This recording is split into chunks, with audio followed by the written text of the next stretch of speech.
आज गंगा नदी तंत्र को पूरा ठीक ठाक करते हैं, एकदम जीरो लेवल से चलते हैं। सबसे पहले आज चलते हैं गंगा नदी उत्तराखंड में।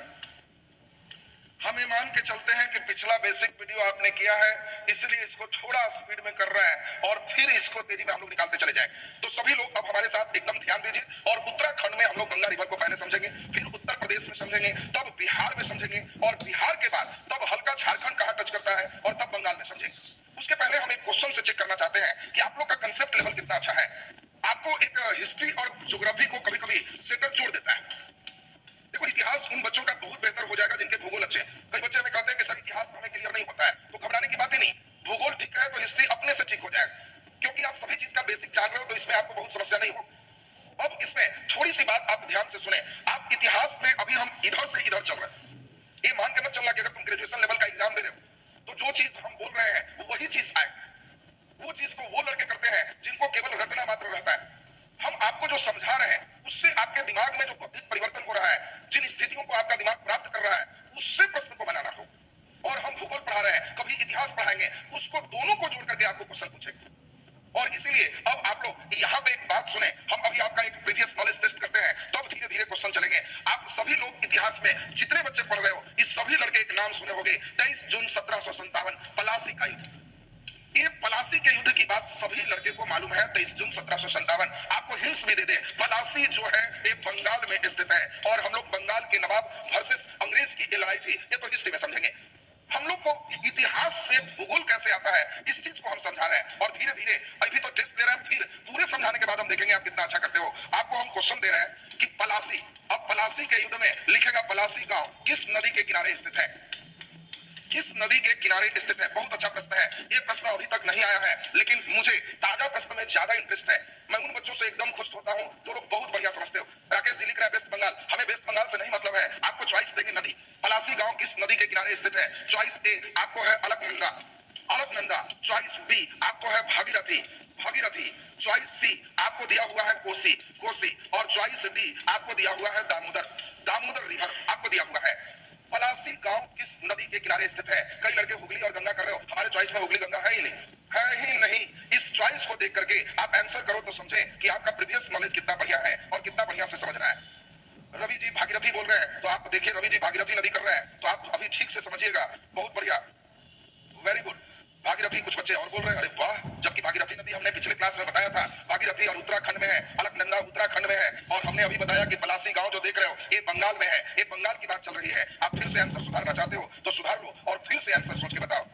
आंसर सब बच्चे का आना चाहिए, कम से कम 1000 बच्चे चैट में एकदम निरंतर रहो। इतना लगना चाहिए कि 1000 हमारे एकदम एक्टिव शेर बहादुर यहाँ पर पढ़ता है और लगता है कि हाँ कमाल करके रख दिया है। वाह, अब नजर आ रहा है तुम्हारा स्पीड कि एकदम जबरदस्त है। ये स्पीड रहना चाहिए कि पलक झपकते गायब हो जाए तुम्हारा उत्तर, तो इसका मतलब तुम बहुत बढ़िया क्लास से जुड़ गए हो और बढ़िया कर रहे हो। Very good. चलिए अब हम लोग इसको सीखते हैं। अब ये तो था प्रीवियस नॉलेज टेस्ट की बात। अब हमें बहुत मजा आएगा पढ़ाने में, क्योंकि आप इसी चीज को अब समझोगे तो वहां पे बहुत बढ़िया कंसेप्ट आपका आएगा। यहाँ पे सही आंसर हमारे कई मित्र बोले थे, सही आंसर भागीरथी है, भागीरथी है। और कई बच्चे कंफ्यूज होगा, भागीरथी तो हो नहीं सकता, हो गया, हो गया, हो नहीं सकता नहीं, हो गया। अब कैसे हो गया, क्यों हो गया, ये भागीरथी बंगाल में कैसे आ गया, यही अभी क्लास में सीखना है। तो चलिए, हमने देख लिया मैक्सिमम बच्चे आपने डी लगाया था, और जिन्होंने डी लगाया, सी लगाया, ए लगाया, लड्डू नंबर आया। भागीरथी लगाए, फुल अंक आया। अब भागीरथी कैसे हो गया ये अभी हम समझाएं। और जो बच्चे अब हमारे साथ एकदम ध्यान दोगे, पूरा का पूरा समझोगे, तब लगेगा कि हाँ सर क्लास का कंसेप्ट बड़ा जबरदस्त रहा। तो चलिए अब एकदम कलम बंद और आपके चैट सेक्शन बंद और पूरा का पूरा आपका ध्यान हमारे साथ बोर्ड पर। लास्ट में इस क्वेश्चन का विश्लेषण होगा, तो मुझे नहीं लगता है कि आपको किसी प्रकार की समस्या आएगी। ये तो मैं जान के अभी पूछ लिया इसलिए, ताकि पूछने के बाद जो आपसे गलती होता है वो परमानेंट दिमाग में आपका चला जाता है। कई बच्चे गंगा लिख रहे हो, कुछ लिख रहे हो, कुछ पढ़े हो, सब अभी छोड़ दो, सब छोड़ दो। अभी सिर्फ हमारे साथ समझो। ये समझोगे तो फिर कहोगे कि हाँ एकदम ठीक हो गया। तो चलिए हम लोग अभी एकदम ऊपर लेवल से ही चले। सबसे पहले गंगा को उत्तराखंड से हम लोग निकालते हैं। चलिए जरा आप अपने एकदम जो भी चैट है उसको विराम दे दीजिए। जो बच्चों को दिक्कत है, वेरी गुड, बंगाल में भागीरथी कहते हैं, क्यों कहते हैं, कहां पे हमारा क्या है, हम लोग उसी कहानी को बढ़ाने जा रहे हैं। और इसमें जो लोग का ध्यान यहाँ पर जबरदस्त रूप से रहेगा वो लोग एकदम समझ जाओ। इसमें हम लोग जरा ध्यान दे, चैट एकदम बंद कर दीजिए और हमारा ध्यान अब पूरे का पूरे रहना चाहिए आप लोगों के साथ। कितना बढ़िया आप यहाँ पर ध्यान दे रहे हैं। तो देखिए उत्तराखंड से हम लोग शुरू करें। तो अब हम लोग यहाँ पे उत्तराखंड की बात पिछले क्लास में भी आपको किए थे कि उत्तराखंड में मुख्य रूप से 4 ग्लेशियर की बात होती है। धीरे धीरे बढ़ते जाएगा। बात होती है जिसमें ये 3 ग्लेशियर जो आप देख रहे हो ये उत्तराखंड के एक ही जिले में है जिसको उत्तरकाशी जिला कहते हैं। कभी कभी क्वेश्चन इतना स्पेशली करके आ जाता है कि जिसमें बच्चे पूरा पढ़े रहते हैं, उन्हें मालूम होता है कि गंगा हमारी गोमुख से निकलती है, लेकिन उनको परेशान करने के लिए पूछ देता है कि गंगा उत्तराखंड के किस जिले से निकलती है, ऐसा क्वेश्चन करके दे देता है। तो अब आपको ध्यान रखना है कि गंगा उत्तराखंड के उत्तरकाशी जिले से निकलती है और उत्तरकाशी जिले में 3 बड़े बड़े ग्लेशियर हैं। एक ग्लेशियर हमारा थोड़ा सा उत्तराखंड में ही है, लेकिन यह उत्तराखंड के बंदरपूछ में है। ये बंदरपूछ में है और बंदरपूछ में जो ग्लेशियर है इस ग्लेशियर को यमुनोत्री कहते हैं। और बाकी आपको हमने समझाया था, जो बीच में यहाँ सेकंड नंबर देख रहे हो इसी ग्लेशियर को गंगोत्री कहते हैं। इसके बाद जो ग्लेशियर है इसको सतोपंथ कहते हैं और इसके बाद जो ग्लेशियर है इसको मिलान ग्लेशियर कहते हैं। तो देखिए सभी बच्चे, साउंड का प्रॉब्लम तो नहीं होना चाहिए, साउंड तो सही जा रहा होगा। चलिए तो अभी ध्यान दीजिए, जितने भी प्रश्न है लंबाई के अनुसार 5 राज्य खुद आप कर लोगे। आप केवल हमारे साथ अभी समझिए, कई प्रश्न हम खुद करेंगे तो आपको लगेगा कि सर ये तो जरूरत ही नहीं था, हम रटते थे। अब आप समझ करके सब चीज करो, अपने आप सब चीज सजाना शुरू कर दो। तो इसके लिए आप केवल हमारे साथ अभी बढ़िया से बनिए। फिर मैंने आपको वादा किया है कि गंगा रिवर से कभी कोई क्वेश्चन में दिक्कत नहीं होगा तो नहीं हो। इसके लिए ठीक से मेरे साथ केवल ध्यान दीजिए और समझने का प्रयास कीजिए। उत्तरकाशी जिले में 3 ग्लेशियर गंगोत्री, सतोपंथ और मिलाम और एक बंदरपूछ में स्थित है यमुनोत्री। ये चारों बात जो चल रहा है ये सब उत्तराखंड की बात चल रही है। इसके बाद हम लोग जरा ध्यान से सुनेंगे, इसके बाद के स्टेप को जरा सुनेंगे।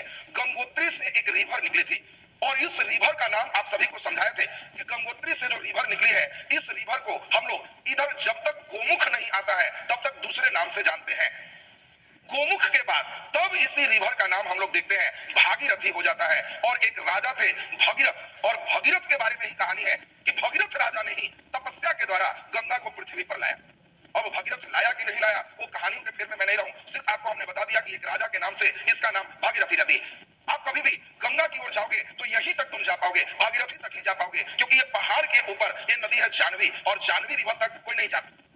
आप अगर चाहोगे भी कि गंगा कहां से शुरू है हम वहां पे जाए तो आप यही भागीरथी नदी तक आ जाओगे, भागीरथी में स्नान करोगे और इसीलिए गंगा गोमुख से निकलती है। ये ज्यादा अच्छा सही आंसर है, गंगोत्री नहीं बोलना। फिर आपको हमने समझाया था, उस बात को याद कीजिए। आप सभी को याद है भागीरथी नदी में एक रिवर आके मिल जाती है, इस नदी को हम लोग भीलांगना रिवर कहते हैं। और भीलांगना नदी जो देख रहे हैं ये भागीरथी के साथ गोविंद प्रयाग में मिलती है। और आपको समझाए थे कभी कभी रिवर्स क्वेश्चन आएगा गोविंद प्रयाग में किन 2 नदियों का संगम है, तो आपको ध्यान रखना है कि गोविंद प्रयाग में भागीरथी और भीलांगना रिवर का संगम है। और सबसे इंपॉर्टेंट बात आपको समझाए थे कि गोविंद प्रयाग में ही गंगा नदी पर एक बांध बांधा गया है जिस बांध को टिहरी बांध कहते हैं। और यह बांध विश्व के 5वां सबसे ऊंचा बांध है और भारत का सबसे ऊंचा बांध है। आपको ध्यान रखना है कि इसमें टिहरी बांध भारत का सबसे ऊंचा बांध है और यह विश्व के 5वां सबसे ऊंचा बांध, भाखड़ा नंगल सेकंड पोजीशन पे। अब आप यहाँ पर थोड़ा सा ध्यान देते जाएं तो हम लोग टिहरी बांध गोविंद प्रयाग देख लिए। अब इस नदी को भागीरथी को आगे की ओर बढ़ाते हैं। ये भागीरथी ज्यों का त्यों कंटिन्यू हो रहा है। यहाँ बंदरपूछ से एक यमुनोत्री से रिवर निकलती है, यह यमुना नदी है और यह गंगा की सबसे लंबी सहायक नदी है, क्योंकि यह बहुत आगे तक जाएगी। अभी हम केवल निकाल लिए हैं, इस चीज को ध्यान रखिए। दूसरी बात, अब सभी बच्चे को याद होगा, इस कंसेप्ट को हम आगे की ओर बढ़ाएं तो यहाँ पे हम लोग जो देख रहे हैं सतोपंथ और फिर देख रहे हैं मिलाम, ये दोनों ग्लेशियर की बात करें तो सभी बच्चे को याद है सतोपंथ से एक नदी निकलती है और मिलाम से एक नदी निकलती है। ये दोनों एक जगह मिलती है और नाम सभी को हम बताए थे कि बताओ मिलाम से जो निकलती है इसको हम धौली गंगा के नाम से जानते हैं। ये धौली गंगा है। और जल्दी से जल्दी आप लोग बता दीजिए, जल्दी से जल्दी बता दीजिए कि ये सतोपंथ से जो निकलती है उसको कौन गंगा कहते हैं। उम्मीद है आप सभी लोग एकदम सही आंसर करेंगे। जल्दी से जल्दी आंसर सही कीजिए कि सतोपंथ से जो नदी निकलती है वो कौन सी नदी निकलती है। वेरी गुड, बहुत बढ़िया। देखिए आंसर आ रहा है और उम्मीद है कि सब लोग का सही आंसर आएगा। इस नदी का नाम आपको बताए थे विष्णु गंगा था और इसी में आपको समझाए थे विष्णु गंगा और धौली गंगा जहां पे मिलती है इसको विष्णु प्रयाग के नाम से जानते हैं। और फिर सभी बच्चे को याद है कि विष्णु प्रयाग में जैसे ही दोनों मिल जाती है तो इस नदी को हम लोग अलकनंदा नदी के नाम से जानते हैं। ध्यान दें, अलकनंदा रिवर का मतलब विष्णु गंगा और धौली गंगा, इन दोनों का जो संगम आप देख रहे हो ये हमारा अलकनंदा है। और इसी में आपको समझाए थे, याद करते चलिए, अलकनंदा नदी के किनारे ही बद्रीनाथ था। एक बद्रीनाथ इसी के किनारे स्थित है और चूंकि बद्रीनाथ विष्णु प्रयाग के ही बगल में है इसीलिए कई लोग ये भी बोलते हैं कि अलकनंदा का उद्गम बद्रीनाथ से हुआ है। ये भी सही। तो आपको ध्यान रखना है कि बद्रीनाथ अलकनंदा नदी के किनारे है। तब आप सभी को याद होगा यहाँ पे एक रिवर लाए थे और इस रिवर का नाम हम लोग देखे थे, इधर से एक रिवर आई थी, इसका नाम पिंडार रिवर था। और सबको याद है पिंडार के किनारे ही कर्ण को जो आप देखे थे, जो सुरक्षा कुंडल कवच प्राप्त हुआ था, इसीलिए इस प्रयाग को हम लोग कर्ण प्रयाग के नाम से जानते हैं। एक कर्ण प्रयाग था, इसी में आपको याद है इधर से एक नदी आई थी और ये नदी यहाँ पर मिली थी। ये नदी का नाम था मंदाकिनी रिवर, और मंदाकिनी नदी जहां पे आके मिली थी, इसी को हम लोग रुद्रप्रयाग के नाम से जानते हैं। और तब देखे थे भगीरथी और अलकनंदा, ये दोनों जहां एक साथ हो गई, इसको देवप्रयाग के नाम से जानते हैं। और देवप्रयाग के बाद इसी नदी को गंगा कहते हैं। इसमें आप सभी को याद होगा, एक और प्रयाग की बात किए थे, ये नदी नंद की नदी था, और यहाँ पे नंद प्रयाग की बात पिछले क्लास में हुए थे। अब तेजी में सभी लोग ध्यान देंगे, आज उत्तराखंड पूरे स्टेप आपके कंप्लीट हो गए। इसमें थोड़ा सा आप केवल हम चाहेंगे आप 2 मिनट ध्यान दे दो। यहाँ तक सब पहाड़ी क्षेत्र है, एक पहाड़ पर ही है, ऊंचाई से ही गंगा गिर रही है। इसके जस्ट बाद थोड़ा सा हल्का ऊंचाई पे आते हैं, इसी का नाम है ऋषिकेश। ऋषिकेश भी ऊंचाई का ही पार्ट है, और इसके बाद ऋषिकेश में हो गया। और ध्यान देंगे, ऋषिकेश से जब गंगा आगे बढ़ती है तो यहीं पे एक जगह आता है, और इस जगह का नाम है हरिद्वार। और हरिद्वार में इंपॉर्टेंट है, गंगा मैदानी भाग में प्रवेश करती है। पहाड़ यहाँ खत्म हो गया और गंगा मैदान में आ गई, और हरिद्वार के बाद यहाँ से उत्तराखंड खत्म हो जाता है। सुनते जाओगे, आज बड़ा लंबा सफर चलना है। जो लड़के एकदम ध्यान देंगे, बीच में कुछ नहीं लिखी, बहुत लंबा सफर है। आप एक बार हमारे साथ एकदम ध्यान देते जाओगे, तब गंगा में जो भी प्रश्न रहेगा आप कहोगे कि हाँ सर, बहुत अच्छा हमारा ये कंसेप्ट होगी। लेकिन उसके लिए आपको चाहिए खूब बढ़िया से हमारे साथ समझिए। हरिद्वार में मुख्य रूप से 3-4 चीज आपको पूछा जाएगा। उत्तराखंड में हरिद्वार में पहला एक इंपॉर्टेंट क्वेश्चन आ गया कि गंगा मैदानी भाग में कहां प्रवेश करती है, तो आंसर हरिद्वार होगा, क्योंकि इसके पहले पर्वतीय क्षेत्र है।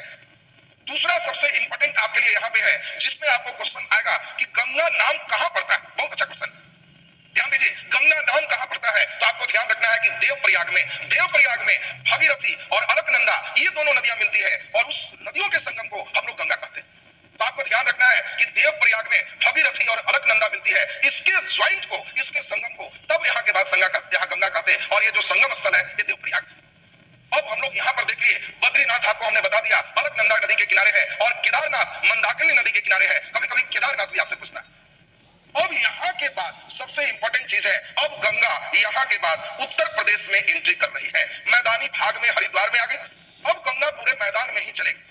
और यहाँ पे अब ध्यान से सुनेंगे तो आपका एकदम कंसेप्ट क्लियर होते चला जाएगा। गंगा उत्तर प्रदेश में एक जगह है, इस जगह का नाम है बिजनौर। और बहुत इंपॉर्टेंट आपको क्वेश्चन आएगा, जो यूपी स्पेशल के बच्चे, देखो जो बच्चे उत्तराखंड स्पेशल के हो, यहाँ से ही कई क्वेश्चन हो रहेंगे। जो बच्चे यूपी स्पेशल दोगे, यूपी से यहाँ से निश्चित क्वेश्चन रहेंगे। जो बच्चे बीपीएससी भरोगे, बिहार वाला से निश्चित क्वेश्चन रहेगा। जो बच्चे वेस्ट बंगाल का पीसीएस दोगे, बंगाल वाला से क्वेश्चन रहेगा। और हम अभी पूरे का पूरे मिला के चल रहे हैं, इंडिया लेवल का क्वेश्चन दोगे तो कहीं से रहेगा। और इसीलिए सब लोग को एकदम यहाँ पर ध्यान देना। अब सब लोग एकदम कलम रख दीजिए और पूरे का पूरे एकदम दिमाग में सेट कर दो। विकास जी हमारी बात देखिए, कर दी है कि 2500 लाइक कर दो, वीडियो यूट्यूब पर रहेगा। चलिए आपकी बात हम मान लिए, चलिए अभी लेकिन पढ़िए। हम अंतिम में 5 क्वेश्चन आज पूछेंगे, 5 बता दिए तब रह जाएगा, मैक्सिमम बच्चे का सही होना चाहिए। हम देख लेंगे, सब पढ़ा के पूछेंगे और तब देखेंगे कितना बढ़िया सही हो रहा है। चलिए संतोष जी, परेशान नहीं होना है, एकदम पहले अभी ध्यान दीजिए, अभी आप एकदम समय पर है, कोई लेट नहीं। यहाँ से ठीक से समझिए, उत्तर प्रदेश की बात एकदम ठीक कर दें। तो हम लोग जरा देखें, यूपी में गंगा कहां प्रवेश करती है, तो आपको ध्यान रखना है बिजनौर में प्रवेश करती है। जब बिजनौर से हम आगे की ओर बढ़ेंगे, बिजनौर से आगे की ओर बढ़ेंगे तो यहीं पर फर्रुखाबाद आएगा। अब एक एक करके बढ़ते जाएंगे, बिजनौर, फर्रुखाबाद। फर्रुखाबाद से जब आगे बढ़ेंगे तो सबसे इंपॉर्टेंट एक जगह आएगा, इसी जगह का नाम है कन्नौज। अभी हम समझाएंगे कैसे क्वेश्चन बनता है। कन्नौज सबसे इंपॉर्टेंट आपको क्वेश्चन आएगा। मध्यकाल में पाटलिपुत्र का स्थान किसने लिया, आपको क्वेश्चन आएगा तो कन्नौज हो जाएगा। कन्नौज से जब आगे बढ़ेंगे तब इंपॉर्टेंट जगह होगा, इसी का नाम होगा कानपुर। कन्नौज से जब बढ़ जाओगे तो इसी का नाम होगा कानपुर, और कानपुर से जब आगे बढ़ोगे तब हम लोग पहुंच जाएंगे प्रयागराज। यही इलाहाबाद में पहुंच गए, यमुना रिवर वहां से चलते चलते चलते चलते यहाँ पे पहुंचेगी। ध्यान दीजिए, कई मित्र आपके यूपी से हैं, यूपी स्पेशल के लिए भी काफी लाभप्रद होगा। पूरे बढ़िया से सुनिए, यूपी में कहां इनकी, कहां से निकली, कहां कौन आया, ये सब चीज हम लोग एकदम समझते चलेंगे। और इसमें 2 in 1 हम कर रहे हैं, नदी के किनारे कौन है ये भी आपको समझ में आते चला जाए। तो चलिए बहुत बढ़िया, कानपुर, कानपुर के बाद हम लोग आगे की ओर बढ़े तो प्रयागराज मिल गया। और प्रयागराज से भी आगे अगर बढ़ते हैं, प्रयागराज से भी आगे बढ़ते हैं तो अब धीरे धीरे बनारस के क्षेत्र में हम लोग पहुंच जाएंगे। और बनारस के बाद यूपी का हिस्सा खत्म, धीरे धीरे हम लोग बिहार के हिस्से में इन करेंगे। तो पहले तो हम पूरे आपको प्रयास कर रहे हैं, यूपी सेक्टर एकदम आपका क्लियर कर दें। यहाँ प्रयागराज के बाद यहाँ एक इंपॉर्टेंट जगह आएगा, शेर शाह सूरी भी यहीं जाके मरा था। इस किले का नाम आप लोग सुने होंगे, यूपी का एक इंपॉर्टेंट किला है चुनार का किला। देखो हम कोशिश कर रहे हैं कि हिस्ट्री में भी आपका एक काम आ जाए। चुनार नाम भी सब लोग सुने हो, तो चुनार का जब किला की बात होगी तो आपको समझना है कि सर समझ गए ये भी वहीं पर है। तब हम लोग आगे बढ़ेंगे तो यहां से आ जाएगा बनारस। ये वाराणसी आ गया और वाराणसी के बाद हम लोग तब चलेंगे, वाराणसी के बाद इसके बाद हम लोग चले तो अब धीरे धीरे हम बिहार की ओर इन करते चले जाएंगे। तो अब एक इंपॉर्टेंट जगह हम लोग का आ जाएगा गाजीपुर, चौसा, फिर हम लोग बलिया। ये इंपॉर्टेंट जगह पे हम लोग पहुंच जाएंगे। गाजीपुर है, चौसा है, ये बलिया का सेक्टर है, यहाँ पे हम लोग अब यूपी काम खत्म है। बलिया के बाद बक्सर से बिहार में एंट्री, यानी अब यहाँ पे आपको दो तीन चीज ध्यान रखना होगा। पहला एक इंपॉर्टेंट चीज समझाएंगे, इसी चौसा के पास एक नदी आकर के मिलती है और सभी बच्चे को इस नदी का नाम मालूम है। इसी नदी को कर्मनासा नदी कहते हैं। ये नदी का नाम है कर्मनासा और कर्मनासा नदी बिहार और यूपी के बीच बॉर्डर का निर्माण करती है। देखो कई बार ये भी क्वेश्चन आया है कि बिहार और उत्तर प्रदेश के बीच सीमा का निर्धारण कौन सा करते हैं, तो आपको ध्यान रखना है कि जब हम कहें कि बिहार और यूपी के बीच सीमा का निर्धारण तो कहोगे कर्मनासा नदी। नाम ही नदी का है कर्मनासा। इसका कहना ही है कि हम में नहाओगे तो कर्म का नाश हो जाएगा, कर्म का नाश हो जाएगा। कहने का सेंस है, पुराने कहावतों के कहानियों के अनुसार से एक व्यक्ति का नाम आप सुने होंगे त्रिशंकु, और त्रिशंकु जब लटक गया तो कहा गया कि उसके लाश से इस नदी का निर्माण हुआ है, इसलिए इसमें लोग नहाते नहीं है, स्नान नहीं करते। मिर्जापुर भी इसी में आएगा। तो हम लोग देख लिए मिर्जापुर का सेक्टर यहाँ पे हो गया, बनारस के पास ही है मिर्जापुर, चौसा, गाजीपुर, बनारस, चुनार, प्रयागराज, कानपुर, कन्नौज, फर्रुखाबाद, बिजनौर। ये चीज जो तुम देख रहे हो बिजनौर से लेकर के यहाँ तक बलिया तक, ये उत्तर प्रदेश का सेक्टर है, ये यूपी है। और यूपी में जो जो नदियां आ रही है हम उन सभी को थोड़ा सा आपके पास करेंगे, अंतिम में पूरे गंगा एक साथ प्रवाहित करेंगे, तब कहोगे कि हाँ सर एकदम मजा आ गया। अभी सभी बच्चे का एक कंसेप्ट एकदम क्लियर हो गया। यहाँ पर दो तीन चीज सब बच्चे जानते हैं कि यहाँ पे आप अभी भी पढ़े हो कि जल्दी बताओ, प्रयागराज में एक नदी आके मिली और ये गंगा की सबसे लंबी सहायक नदी है और इसी रिवर का नाम है यमुना नदी। ये यमुना भी सबका क्लियर। अब जल्दी जल्दी दो तीन चीज आपको बताना है। बनारस के पास गंगा में एक नदी आके मिलेगी, ये कौन सी रिवर है? जल्दी से आप आंसर दीजिए, हम देखें कितने बच्चे सही कर पा रहे हो। ध्यान दीजिए, जल्दी से आप इसका आंसर दीजिए। बनारस के पास गंगा में कौन सी नदी आके मिलती है? बहुत बढ़िया, देखिए देख पा रहे हैं कई लोग आंसर दे रहे हैं। बनारस के पास गंगा में कौन सी नदी आके मिलती है? जल्दी से सही आंसर कीजिए। वेरी गुड, बहुत अच्छी बात है, यमुना कर रहे हो। बनारस के पास यमुना मिलाओगे तो चलिए अभी हम करते हैं। बनारस के पास एक नदी आके इससे मिलती है और इसी नदी का नाम है गोमती रिवर। और आप जानते हो प्रयागराज से ठीक ऊपर यहीं पे गोमती नदी के किनारे उत्तर प्रदेश की राजधानी लखनऊ स्थित है। ध्यान देते जाए, आपको पूरे गंगा के सिस्टम को एकदम एक बार समझना है और धीरे धीरे ये स्टेप आपका क्लियर हो जाएगा। गोमती नदी गंगा में बनारस के पास आके मिलती है। बहुत बढ़िया, देखिए जबरदस्त, सब लोग सही कर रहे हैं, वाह बहुत बढ़िया, जियो से बहुत अच्छी बात है। और गोमती के पास से आप अगर नक्शा में देखोगे तो प्रयागराज से ऊपर थोड़ा सा दाएं जाओगे, इसके ऊपर थोड़ा सा दाएं जाओगे तो उत्तर प्रदेश की राजधानी तुम्हें लखनऊ मिल जाएगा और लखनऊ गोमती नदी के किनारे है। ठीक इसी प्रकार आपसे पूछा जाए कि जल्दी सोच के बताओ कन्नौज में कौन सी नदी गंगा में आके मिलती है? कन्नौज में कौन सी नदी गंगा में मिलती है? तो गंगा का यूपी में इंपॉर्टेंट सेक्शन आपका कर लेंगे। बहुत अच्छी बात है, हम देख पा रहे हैं सबका। कन्नौज में जल्दी बता दीजिए कौन सी नदी आपको मिलती है? वेरी गुड, देखिए बहुत अच्छी बात है, आपको ध्यान में रखना है कन्नौज में रामगंगा रिवर है जो गंगा में आके मिलती है। अब इसमें हम चाहते हैं कि यहाँ पे स्टेप एकदम सब ठीक से एकदम बनाइए, तब आपका कंसेप्ट यहाँ पे एकदम सही सही आ जाएगा। अब यहाँ से ठीक से एक बार उत्तर प्रदेश को सुना जाए। देखिए जी बहुत अच्छी बात, बहुत बढ़िया से आप लोग एकदम समझ रहे हैं, पढ़ रहे हैं और बहुत बढ़िया बना रहे हैं। धीरे धीरे जैसे ही लास्ट होगा तब पूरे बोर्ड पर गंगा एक बार फिर से जब दिखाएंगे तो लगेगा कि सर अब इसका कंसेप्ट हमारे पास बहुत सुंदर बन गया। तो चलिए एक बार बढ़िया से हम लोग सुने। उत्तर प्रदेश में बिजनौर में गंगा की एंट्री हुई। फिर से बात सुनना, उत्तर प्रदेश में बिजनौर में गंगा की एंट्री हुई और फिर बिजनौर, फर्रुखाबाद, कन्नौज से दो क्वेश्चन आते हैं, दोनों आपका करेंगे। पहला सबसे इंपॉर्टेंट है कि प्राचीन काल में गंगा नदी के किनारे ही स्थित पाटलिपुत्र पूरे भारत का केंद्र बिंदु रहा। यानी चंद्रगुप्त मौर्य की बात हो चाहे वो मौर्य वंश हो, मौर्योत्तर में भी उसके पहले हम लोग देखें हर्यक में ही लगभग शुरू हो गया। क्योंकि आप सभी लोग जानते हो हर्यक वंश में ही उज्जैन पाटलिपुत्र अपनी राजधानी लेके चला आया था।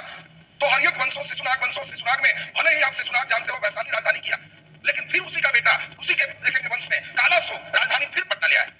तो प्राचीन काल में जो मेन कैपिटल था वो कैपिटल आपको ध्यान रखना है पाटलिपुत्र था, बिहार था।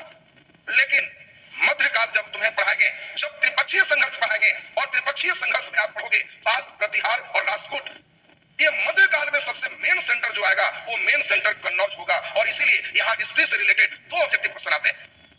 पहला इंपॉर्टेंट ऑब्जेक्टिव आते हैं आपको जिसमें आपको ध्यान रखना है, बहुत इंपॉर्टेंट आपके ऑब्जेक्टिव आते हैं, उसको सब लोग सुनोगे याद हो जाएगा कि बताओ कन्नौज, ध्यान से सुनेंगे। क्वेश्चन आपको आएंगे कि मध्यकाल में पाटलिपुत्र का स्थान किसने लिया? बहुत अच्छा प्रश्न है। मध्यकाल में पाटलिपुत्र का स्थान किसने लिया? तो आपको कहना है, समझ गए, मध्यकाल में पाटलिपुत्र का स्थान कन्नौज ने लिया। और कन्नौज भी गंगा नदी के किनारे है और कन्नौज के पास ही रामगंगा आके मिलती है। इससे आगे चले तो कानपुर आगे। कभी कभी अब छोटे छोटे परीक्षा में पूछे जाएंगे तुम्हें बहुत आसान क्वेश्चन कि कानपुर किस नदी के किनारे है, तो हम लोग पूरे जो भी पढ़ रहे हैं सब गंगा के किनारे। इसमें आपको पूछा जाएगा बाल प्रतिहार और राजकोट में त्रिपक्षीय संघर्ष किस क्षेत्र के लिए हुआ, तो फिर आंसर कन्नौज ही होगा। अब इसमें आपको ध्यान रखना है मुख्य रूप से। अब इंपॉर्टेंट बात, इसके आगे चले तो प्रयागराज, यहीं पे प्रयागराज में गंगा, यमुना और सरस्वती ये तीन नदियों का संगम है, और इसीलिए ये प्रयागराज जो इलाहाबाद के नाम से जाना जाता था, ये इसको हम लोग तीर्थराज प्रयाग कहते हैं। देखिए जैसे उधर हम लोग देखे रुद्रप्रयाग, कर्णप्रयाग, इसको तीर्थराज प्रयाग कहते हैं। और आपको दिमाग में सेट करना है तीर्थराज प्रयाग की जब बात होगी तो समझना कि वो हम समझ गए इलाहाबाद की बात चल रही।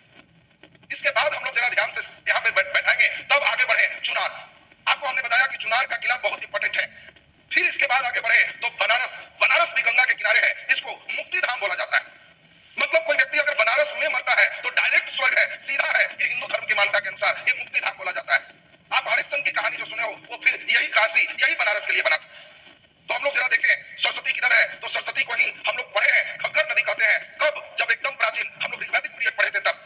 ऋग्वैदिक काल में सबसे पवित्र नदी था, लेकिन चूंकि बहुत प्राचीनतम काल है, उसके बाद धीरे धीरे अरावली का फेज जब बना, मरुस्थल जब था, रेगिस्तान डेवलप किया, तो जो सरस्वती नदी है उसके पानी अब मुख्य धारा में ना होकर जमीन के अंदर अंदर मिलते हैं, अंदर अंदर मिल गए। इस चीज को आपको ध्यान रखना है।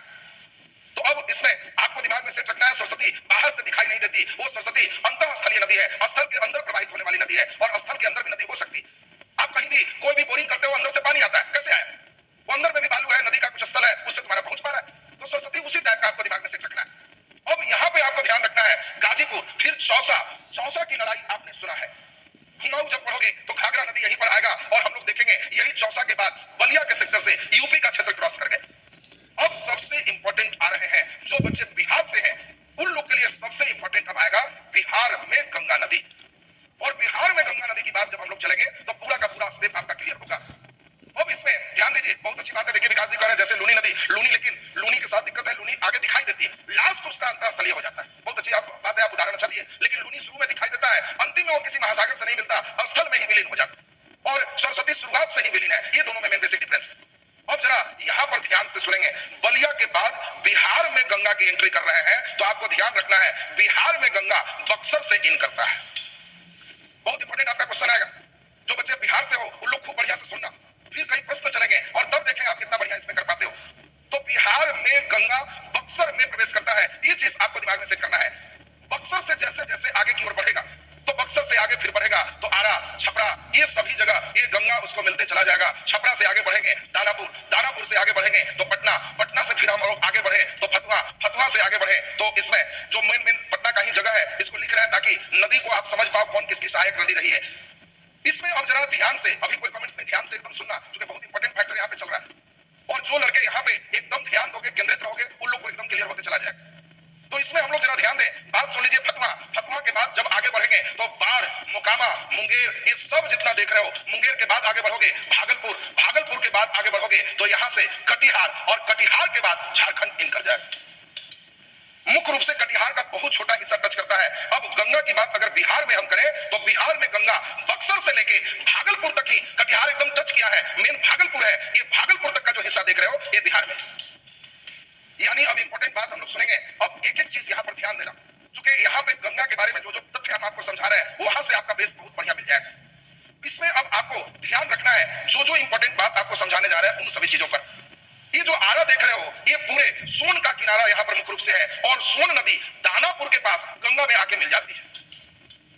और ये सबसे इंपॉर्टेंट है, ये गंगा की दक्षिण सहायक नदी है। गंगा की दक्षिण सहायक नदी यमुना भी है और सोन भी है, बाकी अधिकांश नदियां उत्तर सहायक नदी। और इसीलिए ये चीज सबसे ज्यादा पूछता है, गंगा की दक्षिण सहायक नदी जब भी आपको कहेगा तो ध्यान रखना सोन। इसी में कई बच्चे दाएं बाएं में जो कंफ्यूजन है वो एकदम कंफ्यूजन दूर होगा। इधर गंगा प्रवाहित हो रही है, सो जाओ इधर मुंह करके, तो सोन गंगा की दाएं सहायक नदी। इसके बाद हम लोग जब चले तो अब हम लोग यहाँ पे आगे बढ़ाते हैं, तो अब ऊपर से उत्तर सहायक कई इंपॉर्टेंट नदी है। एक नदी पटना में गंगा के बहुत बड़े स्पैन में आके मिलती है, और इसी नदी का नाम है गंडक रिवर। सभी लोग जानते हो इसी गंडक नदी के किनारे यहीं पे वैशाली है, और वैशाली में यही गंडक के किनारे सोन गंडक के पास, यहीं से आपको ध्यान है ये विश्व प्रसिद्ध पशु मेला लगता है जिसको सोनपुर का मेला कहते हैं। बहुत इंपॉर्टेंट है जी, देखो क्वेश्चन आएगा, आपको ध्यान रखना है। गंडक में जो पत्थर होते हैं ये पत्थर थोड़े बड़े बड़े गोल होते हैं, और गंडक के पत्थर जो गोल गोल है इसी पत्थर को हम लोग शालिग्राम कहते हैं। कई बार आपको अमरकंटक नहीं, यहाँ पर ध्यान रखना है, मैकान श्रेणी हम लोग देखेंगे, अमरकंटक, सोन भी निकलवाएंगे, डिटेल होगा। आज के क्लास में चुके सब चीज आउटलाइन लगभग 80% कर दे रहे हैं। तो अब जरा दिमाग में बैठाएंगे, यहाँ गंडक में मिलने वाले पत्थर को शालिग्राम कहते हैं और गंडक नदी और गंगा के संगम पर ही सोनपुर का विश्व प्रसिद्ध मेला लगता है। और सोनपुर के मेला में किस भगवान की मूर्ति है, जल्दी नाम बता दो। सोनपुर मेला में किस भगवान की मूर्ति है? सोनपुर में एक मंदिर है, उस मंदिर में जल्दी से सोच के बता दो किस भगवान की मूर्ति है, जल्दी सोच के बताओ। सोनपुर में किस भगवान की मंदिर है, जल्दी से। वेरी गुड, बहुत बढ़िया, बहुत बढ़िया। देखिए आंसर, सोनपुर में आपको ध्यान रखना है, सोनपुर का मंदिर उस समय बना जिस समय सब लोग एकदम लड़ाई कर रहे थे। कुछ लोगों का कहना था कि सबसे अच्छे भगवान शंकर जी हैं और कुछ लोगों का कहना था कि नहीं, जो मेन भगवान है विष्णु जी है। और दोनों का मिला करके वहां हरि और नाथ, हरिहर नाथ की मूर्ति। हरिहर नाथ का मतलब है वहां विष्णु और शंकर दोनों है, और दोनों है तो ये हरिहर नाथ की मंदिर आपको दिमाग में सेट रखना है, यहीं पर है। फिर हम लोग चले तो नीचे से ही एक सहायक नदी है जो फतुआ में मिल जाती है। इस नदी को पुनपुन रिवर के नाम से जानते हैं। और पुनपुन रिवर और फल्गु रिवर, ये दो नदी ऐसे हैं जो पिंडदान के लिए जाने जाते हैं। ध्यान से सुनेंगे, गया के पास जब पहुंचेंगे तो वहां फल्गु रिवर होगा और पुनपुन पहले मिलता है, इसीलिए पिंडदान का पहला नंबर जो नदी है वो पुनपुन कहा जाता है। मतलब जो मर गए उन पितरों के दान के लिए पिंडदान होता है, और पिंडदान के लिए पहला जो नदी है वो पुनपुन है। और पुनपुन और गंगा फतुहा में एक दूसरे से मिल जाती है। ये चीज आपके दिमाग में आ गया। और सबसे इंपॉर्टेंट आपके दिमाग में फिर आ जाए, कटिहार के पास यही बिहार का सुख कहलाने वाला नदी, यही कोसी, कोसी क से है और कटिहार भी क से है, यहीं पे आके मिलती है। तो बहुत इंपॉर्टेंट फिर ऑब्जेक्टिव हो गया, कोसी नदी गंगा में कहा मिलती है, तो कटिहार के पास मिल जाती है। और अब दो तीन सबसे इंपॉर्टेंट चलने जा रहे हैं। ये बात अगर क्लियर हो जाएगा तो बिहार का स्टेप क्लियर हो जाएगा। अब जरा एकदम बढ़िया से सुनेंगे। देखिए फिगर के अनुसार कटिहार में गंगा नदी आपको दिमाग में सेट रखना है। यहाँ पे सबसे इंपॉर्टेंट चीज जो समझा रहे हैं वो सुनो। गंगा नदी आप देख रहे हो पश्चिम से पूरब की ओर बह रही है, लेकिन जिस जगह पे गंगा उत्तर की ओर बहने लगती है, उत्तरायण होती है, वहां का जल गंगा का सबसे पवित्र माना जाता है। और कहा जाता है कि उत्तरायण गंगा का जल अगर सावन माह में शंकर जी पर चढ़ाओगे तो बड़ा खुश होते हैं, मान्यता के अनुसार। इसीलिए सभी लोग झारखंड में जाने के लिए यहीं पर आप देखोगे साहेब जो देखते हो, हम लोग स्नान करते हैं और गंगा का जल उठा के पैदल की ओर जाते हैं। सुल्तानगंज जो नाम सुनते हो, वहां पे गंगा उत्तरायण होते हैं, उत्तर की ओर होते हैं, और इसीलिए उस नदी का पानी उत्तरायण जहां पे है वो शिव जी पर जाके देवघर में चढ़ाते हैं। देखो ऐसा नहीं कि कोई व्यक्ति पटना का है और देवघर में जल चढ़ाना है तो पटना में भी गंगा है, इसको ले ले। यहाँ पे नदी ये पूरब की ओर जा रही है और इसीलिए ये जल उतना पवित्र नहीं हुआ जहां सुल्तानगंज में आपको बताए उत्तरायण स्थिति में जितने पवित्र होते हैं। तो एक तो उत्तरायण की बात आपको दिमाग में सेट करना है, उत्तर की ओर हुए और फिर तुरंत झारखंड में बहुत छोटे हिस्से में इन करके बंगाल में भी एंट्री हो जाएगा। अब यहाँ पे सबसे महत्वपूर्ण चीज, यहाँ कई क्वेश्चन आए, ध्यान दीजिए। बाढ़ में भी गंगा उत्तरायण है, बिल्कुल सही बोल रहे हैं। बाढ़ में बहुत छोटे क्षेत्र में वहां भी हल्का उत्तरायण होते हैं, बाढ़ में भी वहां भी मंदिर में लगातार सावन में देखोगे काफी वहां भी भीड़ रहते हैं। अब यहाँ पे हम लोग देखें सबसे इंपॉर्टेंट क्वेश्चन भागलपुर से आते हैं। हम चाहेंगे 2 मिनट एकदम सब लोग बढ़िया से भागलपुर पर सुनो। भागलपुर में एशिया महादेश का पहला और भारत का एक लौता, भारत में कहीं नहीं है, डॉल्फिन संरक्षण केंद्र स्थापित किया गया। और इससे बहुत इंपॉर्टेंट क्वेश्चन आपको आते हैं, डॉल्फिन संरक्षण केंद्र, ये बिल्कुल दिमाग में आपका सेट रहना चाहिए। डॉल्फिन से 4-5 प्रश्न है, हम चाहते हैं पहले डॉल्फिन आपको ठीक ठाक कर ले। सुनिए ठीक से, सुनेंगे, हम समझते हैं कि जो लड़के अब ध्यान दोगे तो भागलपुर से डॉल्फिन से क्वेश्चन आपको बनना शुरू हो जाएगा। डॉल्फिन नदी में वैसे नदियों में रहते हैं जहां साफ जल हो, और ये बहुत इंपॉर्टेंट है। डॉल्फिन की संख्या का बढ़ना ये बताता है कि गंगा में प्रदूषण का स्तर बढ़ रहा है कि घट रहा है। यदि गंगा में प्रदूषण घटेंगे तो डॉल्फिन की संख्या बढ़ जाएंगे, यदि गंगा में प्रदूषण बढ़ेंगे तो डॉल्फिन की संख्या घट जाएगी। डॉल्फिन हमेशा साफ जल में रहते हैं, ये सबसे इंपॉर्टेंट चीज आपके दिमाग में आया। दूसरा, डॉल्फिन मछली नहीं है, डॉल्फिन एक स्तनधारी जीव है जो बच्चे को जन्म देते हैं। ये भी एक इंपॉर्टेंट, ध्यान दीजिए जरा बढ़िया से। डॉल्फिन के बारे में हमने जो बताया यहाँ पर अभी आपको समझा रहे हैं, यहाँ पे आपको ठीक से समझना है। पटना में घोषणा किया गया था कि पटना में बनाएंगे, लेकिन पटना में जगह नहीं मिलने के कारण इसको भागलपुर स्थानांतरित कर दिया गया। पटना नहीं बना। डॉल्फिन रिसर्च सेंटर जो आप देख रहे हो वो भागलपुर में बना, प्रस्तावित पटना में था, जगह नहीं मिलने के कारण वो भागलपुर ट्रांसफर हो। तो हम लोग अब इस बात को थोड़ा सा सुनेंगे, मछली नहीं है डॉल्फिन, स्तनधारी है। आपको जान के आश्चर्य होगा कि यह नदी में 20-20 फीट तक उछल सकती है। कई बार नदी में एकदम शांत है तो आप देखोगे कि अचानक उछला और कोई चीज उछल के नीचे चला है। कई लोग इसी को सूस कहता है, सूस। तो आपको ध्यान रखना है, डॉल्फिन रिसर्च सेंटर में इसी के संरक्षण की बात हो रही है। यहाँ पे सबसे इंपॉर्टेंट अब एक चीज और आपको सुनना है, ये सबसे इंपॉर्टेंट बात आपको हम समझा रहे हैं। ये सुन करके आपको आश्चर्य होगा, डॉल्फिन बहुत समझदार प्राणी है, इसके पास बुद्धि दिमाग है। ये हम लोग देखे, ये समझदार कितना ज्यादा है इस चीज को आप समझ सकते हो और तब अनुमान लगा लोगे। इतना समझदार है कि डॉल्फिन के आंख नहीं होते, डॉल्फिन अंधा होता है, फिर भी एक बार अगर आप बढ़िया से आपको देख लिया तो दोबारा पहचान लेगा। सुन लीजिए बढ़िया से, तब लगेगा कि सर तो बड़ा यूनिक बात हम सुन रहे। आपको आश्चर्य लगेगा कि इतना खतरनाक बात कैसे होगी। डॉल्फिन अंधा होता है, डॉल्फिन की आंखें नहीं होती, फिर भी डॉल्फिन समझदार प्राणी में से एक है और डॉल्फिन दिमाग बहुत ज्यादा अच्छा है। ये डॉल्फिन का दिमाग और घ्राण शक्ति, सूंघने की शक्ति इतना जबरदस्त होती है कि एक बार अगर कोई मनुष्य खिलाए पिलाए रखे तो उसके घ्राण शक्ति को कैप्चर करने के बाद वो समझ पाता है कि हाँ दोबारा वही आदमी आया। झुंड में रहना पसंद करता है, 10-20 गाय खूब उछलते रहेगा, अपना कर्तव्य दिखाते रहेगा और नदी में अंदर रहते हैं, गलफड़ा नहीं है, बाहर आके सांस लेते हैं, इसलिए निरंतर बाहर भी आते रहते हैं। तो डॉल्फिन से दो क्वेश्चन को हमने अक्सर देखा है। पहला ही आंख वाला क्वेश्चन भी अक्सर पूछा है, निम्नलिखित में किसे आंख नहीं है? लड़के सोचता है कि ना इसको आंख तो जरूर हो। प्रणवलाल जी और तमाम देख रहे थे, कई मित्र हमारे भागलपुर से है तो उन लोग के लिए तो और एकदम हृदय टचिंग बात हो गई। भागलपुर से और भागलपुर की बात पढ़ रहे हैं तो ये तो और बढ़िया बात। जो बच्चे भागलपुर से नहीं भी है तो दूर से ही आपके भागलपुर का आनंद ले रहे हैं और वहां के बारे में आपको सुन रहे हैं। तो डॉल्फिन के रिसर्च के लिए एक डॉल्फिन अनुसंधान केंद्र भारत का एकलौता ये भागलपुर में स्थापित है और इसीलिए यहां से क्वेश्चन पूछता डॉल्फिन के बारे में महत्वपूर्ण तथ्य जो था वो हमने आपको समझा दिया। अब अंधा प्राणी को हम लोग देख लिए, ये अपने अंधा प्राणी है तो ईश्वर के अंदर एक अपने आप ईश्वर इतने बढ़िया टेक्नोलॉजी विकसित की है कि जिसका आंख खराब है तो उसके दूसरे कोई अंग में ज्यादा क्षमता होती है। तुम देखना जो व्यक्ति एक पैर से अगर लगड़ा है तो उसके दूसरे पैर में ज्यादा ताकत होगी। जिस व्यक्ति का आंख नहीं है तो उसके दूसरे जो उसके देखने वाली क्षमता है वो ज्यादा विकसित हो जाएगी। तो डॉल्फिन में आपको ध्यान रखना है, रंजन जी और तमाम लोग को हम देखे। चलिए अब इसमें पूरे ध्यान से इस बात को हम लोग सुनेंगे। अब इसमें प्रिंस जी भी लगता है वहीं से, चलिए बहुत अच्छी बात। अब डॉल्फिन से दो क्वेश्चन हुआ, डॉल्फिन मछली नहीं है, स्तनधारी है, ये चीज आपको ध्यान रखना है। शाहनवाज जी भी देखिए वहीं से हमारे हैं, चलिए बहुत बढ़िया। अब यहाँ भागलपुर की बात आप सभी लोग समझ गए। अब थोड़ा हम लोग गंगा को आगे बढ़ाएं। झारखंड में किसी शहर से टच नहीं करता, मेन थोड़ा सा हिस्सा इन किया और ये थोड़ा सा हिस्सा यानी सबसे छोटा हिस्सा जब सजाने के लिए आएगा तो झारखंड होगा। अब झारखंड के बाद ये जैसे ही पश्चिम बंगाल में जाता है, अब सबका ध्यान 2 मिनट एकदम हमारे साथ बोर्ड पर बन जाए। बहुत अच्छा, आप लोग बहुत बढ़िया समझ रहे हो। मुझे तो लग ही नहीं रहा कि हमसे दूर कोई बच्चे बैठे हैं, इतना मजेदार ढंग से पढ़ रहे हो कि हमें भी बहुत आनंद आ रहा है, मजा आ रहा है। तो चलिए अब इसमें सभी लोग एकदम ध्यान से सुनेंगे। झारखंड के जस्ट बाद ये पश्चिम बंगाल में प्रवेश करता है और यहीं पे आप सभी लोग नाम जानते हो, इस जगह का नाम है फरक्का। और फरक्का में ही गंगा नदी पर बहुत बड़ा एक बांध बांधा गया है जिसको फरक्का बांध कहते हैं। सुनिए, कभी भी स्टेशन पर घूम रहे हो और वहां देखो फरक्का एक्सप्रेस, तो कई लड़के तो समझ ही नहीं पाते कि फरक्का एक्सप्रेस क्या है। नदी का नाम है गंगा दामोदर एक्सप्रेस। तो आप समझ जाओगे कि गंगा नदी से लेकर दामोदर नदी तक है और नदियों के कारण आप क्षेत्र समझ जाओगे कहां से कहां हमें घुमा देगा। तो अब जरा हम लोग ध्यान दें, फरक्का में नदी पर गंगा पर जो बांध बांधा गया, नीतीश जी इस पर बड़ा गुस्सा रहते हैं, बिहार के मुख्यमंत्री। वो बार बार कहते हैं कि बांध बांधने से ये नदियों का जो स्लिट है वो निश्चित गाद जमा होते जा रहा है और गाद के जमा होना बाढ़ का सबसे प्रमुख कारण हो रहा है। बात जरा ठीक से सुनेंगे, एकदम आपका क्लियर होते चला जाएगा। उन्होंने कहा कि जो फरक्का में बांध है इससे जो नदियों के द्वारा ढोए जाने वाले पदार्थ हैं वो ये पदार्थ बाहर नहीं निकल रहे हैं, बांध के इधर ही रुक जा रहे हैं। और इसके बाद हम लोग देखें ये सभी स्लिट जब नीचे जमा हो रहे हैं तो नदियों का तल उठ रहा है और पानी जब आ रहा है तो आवासीय क्षेत्र में चला जा रहा है। और फरक्का बांध बाढ़ का बिहार में एक प्रमुख कारण बना हुआ है और नीतीश जी का कहना है कि बांध हटा दीजिए, ये गंगा नदी से बिहार में बाढ़ नहीं आएगा।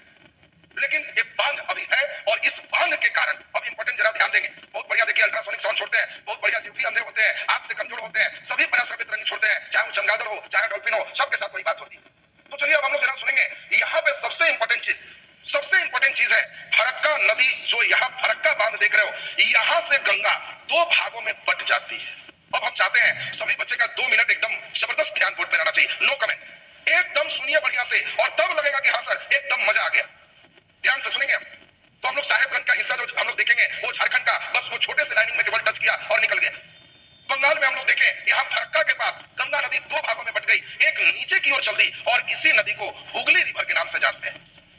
बात बहुत ध्यान से सुनेंगे, इस नदी को हुगली रिवर के नाम से जानते हैं और हुगली का ही एक सहायक नदी झारखंड से जाता है जिसको दामोदर कहते हैं और इसी हुगली नदी के किनारे कोलकाता स्थित। बात एकदम ध्यान देंगे, बहुत अच्छा आप लोग समझ रहे हो। 2 मिनट और खाली ध्यान दे दोगे तो एकदम बेस आपका क्लियर हो जाएगा। फरक्का बांध के बाद गंगा नदी 2 भागों में मुख्य बट जाती है, एक भाग नीचे की ओर चल देती है, इसको हुगली नदी हम लोग कहते हैं और हुगली का ही सहायक नदी झारखंड से दामोदर नदी है जो छोटानागपुर पठार से जाता है। जब हम बांध पढ़ाएंगे तो उसमें आपको डिटेल समझाएंगे। इधर हम लोग देखें इसी हुगली के किनारे कोलकाता स्थित और फिर हम लोग देखें यही अब बहुत इंपॉर्टेंट बात बताने जा रहे हैं, एकदम समझना ठीक से। इसी फरक्का से जो सीधे जाता है ये छोटा हिस्सा इसका बंगाल में है और तुरंत बांग्लादेश में इन कर जाएगा, यहां से देश बदल जाएगा। और आपको दिमाग में सेट करना है, यहाँ पे फरक्का बांध ही नाम है बाबू, फरक्का में कौन बांध नहीं, फरक्का बांध ही नाम है उसका, गंगा नदी पर स्थित है फरक्का बांध। अब हम लोग जरा सुने, फरक्का से जैसे ही नदी इधर की ओर चली जो बांग्लादेश में जाती है, इसी नदी को भागीरथी कहते हैं। ये फिर से भागीरथी हो गया। चला था तो वहां भी भागीरथी, और जब फरक्का से बटा तो यहां भी भागीरथी, और इसी भागीरथी के किनारे पलासी स्थित है। जो इंपॉर्टेंट क्वेश्चन हमने शुरुआत किया था और आपको बताए थे कि फिर घबराना नहीं, लास्ट आते आते आपको कंसेप्ट आ जाएगा कि सर एकदम क्लियर हो गया। गंगा का ही नाम शुरुआत में ही भागीरथी है और लास्ट में भी बंगाल में इसका नाम फिर भागीरथी। और अब इंपॉर्टेंट चीज फिर सुने, जैसे ही ये भागीरथी बांग्लादेश में इन करेगी, इसी का नाम पद्मा हो जाएगा। ये पद्मा है, यानी पद्मा, बांग्लादेश में गंगा को पद्मा कहते हैं। और फिर इंपॉर्टेंट आपको ध्यान रखना है, यहां पे बहुत इंपॉर्टेंट बात, ऊपर से जो ब्रह्मपुत्र नदी आती है, ये ब्रह्मपुत्र नदी जैसे ही बांग्लादेश में इन करती है, इसको जमुना कहते हैं। यमुना नहीं, जमुना, जमुना कहते हैं। और जमुना और पद्मा ये जैसे ही मिलता है, इसको मेघना कहते हैं। और यही है गंगा और ब्रह्मपुत्र का सबसे बड़ा डेल्टा, जो विश्व में सबसे बड़ा डेल्टा है, सुंदरवन का डेल्टा। ये सुंदरवन का डेल्टा, सुंदर नाम, वन क्यों नाम पड़ा, ये चीज अभी हम समझाएंगे और इसके बाद आपका कंसेप्ट एकदम क्लियर होगा। तो चलिए अब हम लोग जरा ध्यान दें, आपको लाइक 2100 देख रहे हैं, हम तो लाइक अभी देख भी नहीं रहे, हम तो देख रहे हैं कि कितना बढ़िया सब लोग पढ़ रहे हैं। और गंगा नदी अब जब हम छोटा करेंगे तो आपको भी लगेगा कि आज तो जबरदस्त गंगा हम लोग प्रवाहित किए जी। एकदम देख लीजिए गंगा को आज हम लोग कितना दूर से लेके चले, उत्तराखंड, पूरे उत्तर प्रदेश, पूरे फिर बिहार, थोड़ा सा फिर झारखंड, और फिर इसके बाद बंगाल, तब इन कराए बांग्लादेश, और बांग्लादेश में हम लोग देखे कहां कहां क्या स्टेप हो गया। तो चलिए अब इसमें सभी लोग को गंगा का जो स्टेप बेसिक था ये कंप्लीट हो। अब गंगा की सहायक इसमें मुख्य रूप से ध्यान देना। तीस्ता नदी के बारे में पूछ रहे हैं, तीस्ता है, तीस्ता ब्रह्मपुत्र जब पढ़ाएंगे ब्रह्मपुत्र में जाएगा, गंगा में नहीं। तीस्ता सिक्किम में चलेगा और ब्रह्मपुत्र जब समझाएंगे वहां पे तीस्ता रिवर आपका आएगा। तो अभी इसमें अब सुन लो बढ़िया से जो इंपॉर्टेंट चीज है। अब एक हम जो बनाएंगे मुख्य रूप से आपका नोट्स, विद्या एजुकेशन ग्रुप में ही मुख्य रूप से वो मिलेगा, वो फ्री ऑफ कॉस्ट होगा। जो इधर का क्लासेस है निःशुल्क है, वहां से आप निःशुल्क प्राप्त कर सकते हो। प्ले स्टोर से विद्या एजुकेशन ग्रुप ऐप को डाउनलोड करोगे, उसी में ये वीडियो भी फ्री ऑफ कॉस्ट आप देख सकते हो। यूट्यूब पर ये प्राइवेट हो जाएगा। कमेंट सेक्शन एकदम कम कर दीजिए और तब देखिए सिंधु नदी तंत्र को आज हम लोग पूरा बढ़िया से सुने, समझे, और तब आपका क्लियर हो जाएगा। एक दो बातें हम लोग यहाँ पर थोड़ा सा बेसिक समझ लें और तब क्लियर होगा। सिंधु जो नाम आप देख रहे हो, ये नाम मुख्य रूप से ईरानियों का दिया हुआ है। ईरान के लोग जो थे वो सिंधु को हिंदू कहते थे और इसी से धीरे धीरे हिंदू शब्द का डेवलपमेंट हो गया। जो यूनान वाले लोग थे, यूनान वाले लोग इसी सिंधु को इंडोस कहते थे, इंडोस नाम दिए, और धीरे धीरे जो रोम वाले लोग थे इसी को इंडोस को इंडस नाम दिए, और इंडस रिवर के क्षेत्र में रहने वाले लोग को वो लोग इंडियन कहे। यानी हम लोग की जो पहचान अभी इंडियन के रूप में है, हम लोग की पहचान जो हिंदू के रूप में इस देश वाले को है, इस देश का नाम अगर हिंदुस्तान है, तो ये सारा नाम मिलने का श्रेय सिर्फ एक नदी को है, और वो नदी है सिंधु नदी तंत्र। सिंधु के कारण हम लोग इसको ठीक किए थे। तो अब जरा इसमें पूरे ध्यान से सुनेंगे सभी लोग। एकदम आपसे अनुरोध है, कम से कम कमेंट कीजिए और एकदम पूरा का पूरा ध्यान हमारे साथ, एकदम कंसंट्रेशन यहाँ पर रखें, और तब देखिए क्लास कितना अच्छा आप कर पाते हो। हम बिल्कुल जीरो लेवल के से आपके साथ चल रहे हैं और आप पूरी बात हमारे साथ समझ पाए। यूनान के लोग सिंधु को इंडोस कहते थे, रोम के लोग सिंधु को इंडस कहते थे, और इंडस जो देख रहे हो इसी